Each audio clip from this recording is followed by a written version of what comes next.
Okey, baiklah. Kali ini kita akan lihat bagaimana guru menyemak tugasan murid-murid yang telah kita berikan tugasan itu tadi.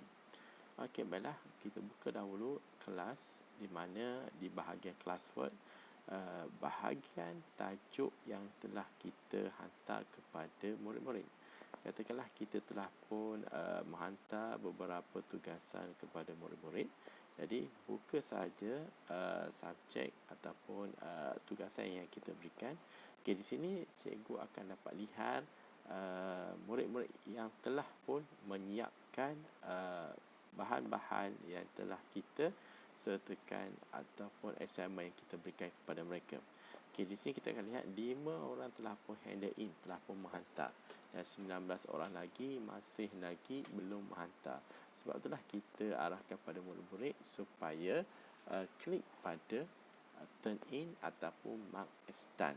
Okey, baiklah, kita lihat tugasan yang telah kita berikan kepada murid. Contohnya saya membuka nama Muhammad Kazim.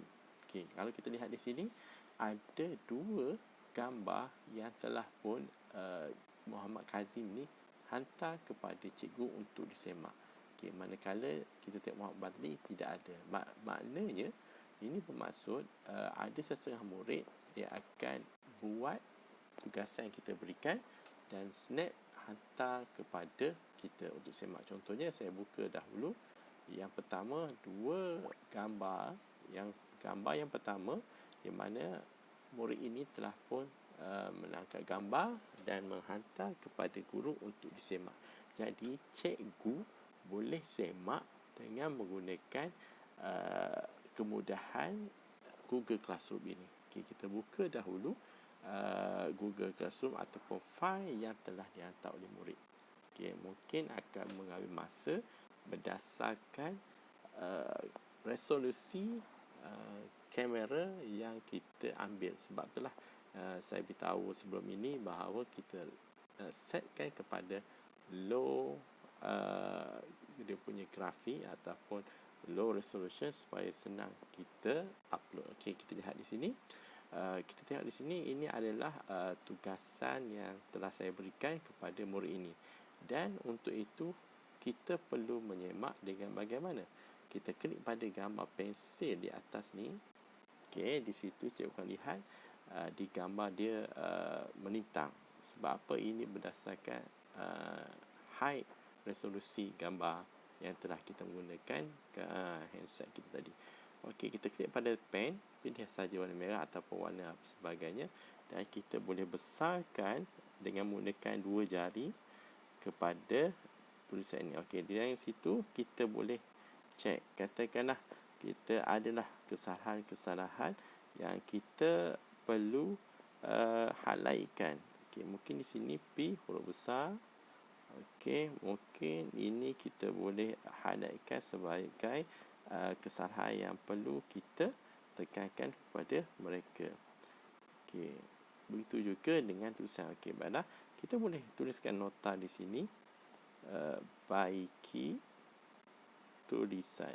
Okey, maknanya dekat sini kita boleh menulis secara tak langsung, secara langsung tentang kesalahan yang okey. Kemudian kita pun boleh klik pada butang 3 titik itu sebagai save untuk dihantar kepada murid berkenaan. Dengan itu gambar yang telah murid hantar kita telah pun semak dan kita hantar kepada murid itu kembali supaya mereka tahu apa kesilapan yang telah mereka lakukan. Okey, itu untuk gambar yang pertama. Okey, kita telah pun hantar dan kita boleh tuliskan juga di baruangan komen ni, sina baiki tulisan anda. Okey, dan juga kita boleh semak untuk yang kedua. Okey, yang kedua ni pun kita boleh gunakan kaedah yang sama. Buka dahulu failnya, dan kalau kita lihat ni fail dia agak perlahan dibuka sebabnya kita murid tersebut tidak mengubah resolusi kepada low. Sebab itulah apabila kita hantar gambar kepada murid, sebaiknya kita setting kepada low. Tapi tidak ada masalah jika murid berkenaan ada menggunakan internet yang laju. Okey, kita tunggu. Okey. Kali ini kita boleh lihat di sini sama juga dengan kaedah tadi. Murid ini mengambil gambar dan tugas kita sekali lagi kita gunakan pensil di atas ni. Okey, kita boleh gunakan warna yang berlainan atau berbagai warna dan kita boleh semak dengan kaedah yang sama juga. Tekan dua jari, besarkan untuk sebagai zoom dan kita boleh heretkan kepada item-item lain. Okey. Kita lihat di sini juga tulisan murid kita ini agak tidak berapa kemas dan kita boleh berikan sebagai tulisan peringatan kepada supaya baiki tulisan. Okey, ini kesilapan dan juga beberapa lah. Okey, kita tuliskan saja baiki tulisan. Okey. Ataupun kita boleh tulis di ruangan chat. Okey, kita klik pada save sahaja untuk kita hantar kepada murid berkenaan. Okey, dengan ini murid akan dapat paparan ataupun helaian telah kita semak tadi. Dan sini juga kalau cikgu lihat sini kita boleh bagikan markah.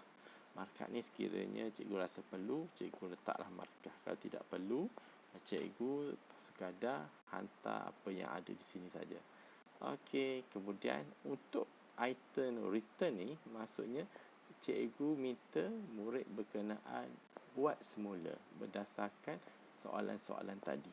Sebab itulah biasanya kita menggunakan return ni sekiranya kita rasa perlu buat pembaikan semua sekali dengan soalan yang sama.